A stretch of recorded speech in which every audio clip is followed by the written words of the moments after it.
Nous sommes maintenant à la fin de notre série des 5 capsules où on répertoriait et on parlait des 5 types de subordonnés que l'on voit en entreprise. Alors, on a parlé du subordonné aliéné, celui qui était très performant et tout d'un coup, il n'est plus engagé du tout. On a parlé du pragmatique, celui qui en fait juste assez pour ne pas se mettre dans le trouble.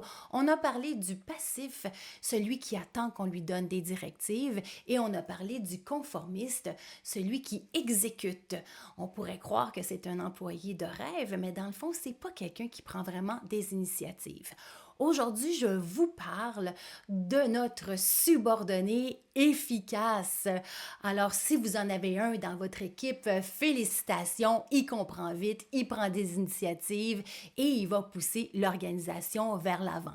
Le problème avec ce type de personne très rare et précieuse, s'il est mal encadré, il risque de se lasser. Et donc, s'il se lasse, vous risquez de le perdre, mais vous ne pouvez pas le perdre. En fait, vous ne pouvez pas vous permettre de le perdre. Alors, pourquoi est-ce qu'il voudrait s'en aller? Qu'est-ce qui arrive dans son comportement ou dans sa manière de réfléchir? En fait, il a besoin de défis. Il veut de l'autonomie et surtout de la reconnaissance.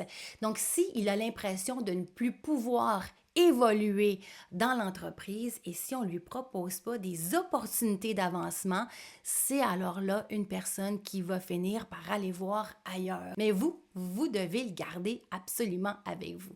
Alors, laissez-lui de l'espace, c'est quelqu'un qui a de l'initiative et qui travaille bien.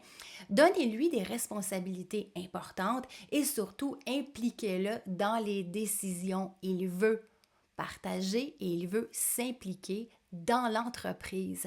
Donc, un subordonné efficace, bien géré, peut devenir un des futurs leaders de votre entreprise. Est-ce que vous avez déjà eu à gérer des situations comme celle-là?